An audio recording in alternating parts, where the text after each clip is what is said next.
from the Boston Globe from the year 2017. No one can hold a candlepin to him. Subtitle: Chris Sargent is the best bowler around, but as his sport declines, that doesn't mean what it used to, and it irks him. There are a lot of things that bother Chris Sargent, including the fact that no one seems to care that he is the greatest candlepin bowler of his generation. There are other bothers, his health, which we'll come back to, but this gripe about bowling is the one from which most of the others are spawned. It is the reason that so much about the world of candlepin bowling aggravates him, and it is the reason that so many in the world of candlepin bowling are aggravated by him. The more I win, the madder they get, he says, for example. To understand Sargent's irritations, you need to go back, way back, to the 1970s and 80s, the golden age of candlepin bowling, when this quirky regional sport was a staple of New England television in the pre-cable era, with 4 or 5 different shows running on the air. The biggest, Candlepin Bowling with Don Gillis on Channel 5, was so popular it would regularly top the weekend sports ratings, beating the Celtics and the Bruins and crushing the Red Sox and lowly Patriots.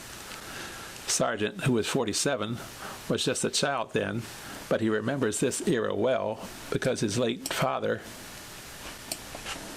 Mike, was one of its biggest stars.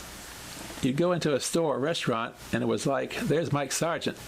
He was kind of a big deal. Chris Sargent is not a big deal, and that's a big deal to him.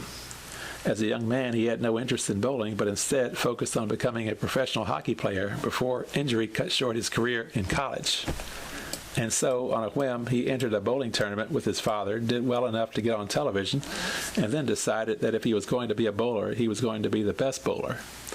He practiced maniacally, and in a few short years, he became the guy to beat.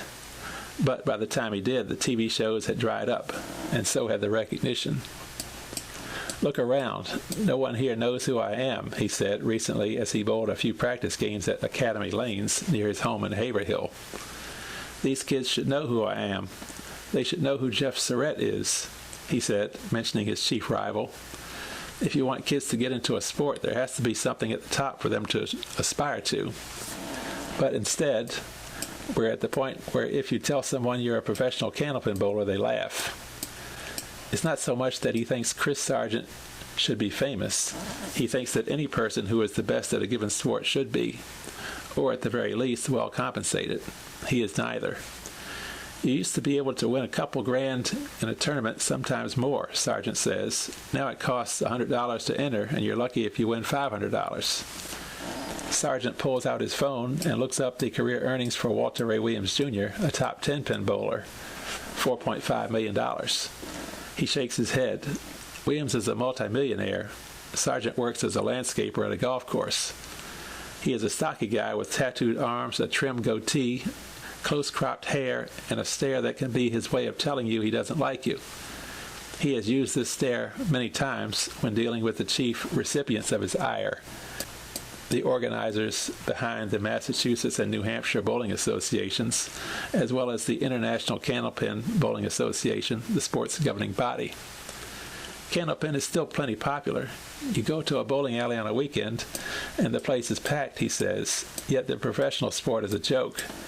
They say it's from a lack of sponsors, so I say, why not get sponsors? They say it's because there's no TV show, so I say, why not start a TV show? He has criticized the organizers publicly, privately, and to their faces. They have, in turn, suspended him, stripped him of titles, and, he says, done their best to smear his name and cost him money. I've lost track of how many titles I've had taken away from me, Sargent said. In 2011, when Sargent bowled a 245, tying the world record for a single game, organizers, as well as jealous bowlers, did everything they could to poke holes in his record, he says. There were rumors that the pins had been sprayed with a lubricant to make them fall easier. There were whispers that the lane where he bowled the record, Metro Bowl in Peabody, had been warped in a flood and should disqualify him. And there were claims that his bowling balls were too heavy, so he was required to have them weighed. There's only one guy in the world who manufactures candlepin bowling balls, but somehow mine are illegal. Sargent got his record and eventually the record for the highest three-string total, 530. He says he broke that record 5 times before they finally gave it to him. The 3-string record was of particular significance to him because he took it from his father, who held it for decades, with a score of 525. Mike Sargent still holds the world record for highest 5-string total at 841. On a recent day at Riverwalk Lanes in Amesbury, Chris Sargent was bowling in the Friday Night Pro League, and behind the counter, Brian Basilinski, one of the owners, was watching him. They've known each other forever. Their fathers bowled together. And Basilinski said that Chris Sargent's problem is that he's too much like his dad. Neither of them have ever been able to just fall in line with the organizers, Basilinski said. But I don't blame him. It's hard for all of us to sit here and watch the demise of the game. Even at its height, Candlepin was always limited mostly to New England and the maritime provinces of Canada, and it is quite different from the 10-pin style of bowling that is popular elsewhere.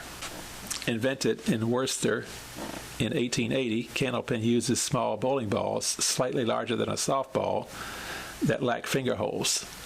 The pins are roughly straight, like a candle, and much tougher to knock down than the Kirby pins used in 10-pin.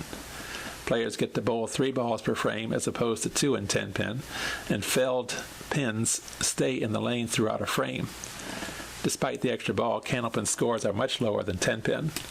No one, including a specially built bowling robot, has come close to a perfect game, something that happens tens of thousands of times a year in 10-pin. Top professional Candlepin bowlers hope to average about 130 a game. As Sargent gets ready to bowl in the Pro League, he gets into a zone. First, he puts Cornhusker's lotion on his hands to keep them from chafing and give them a bit of stickiness. Then he goes through his superstitions. Money in a certain pocket, SpongeBob shoelace on one shoe. He grabs the ball that's at the rear of the ball return, always the one at the back. And then, well, he fires. His game is entirely without finesse. He does not so much bowl as unleash a rolling rocket, and he claims to not know the numbers of the pins or have anything approaching a strategy. I just hit them hard, he says. Try to stick them to the back of the curtain. On this night, he's bowling okay, but not great by his standards. But at least he's not doubled over in pain. That's the other big thing bothering him. Sargent has recently been diagnosed with diverticulitis, a disorder of the colon. He's had 2 major episodes that have required hospitalization, and if he has another, doctors tell him they'll have to cut out a stretch of his colon, ending his bowling career. Sargent believes it's inevitable. As for how he feels about this, it's tough to get a straight answer. Sargent says he does not love bowling. He's not even sure he likes it. What he likes is being good at something, but he feels like he's wasted his time and talent with bowling. My daughter is going to be a golfer, he says. Screw bowling.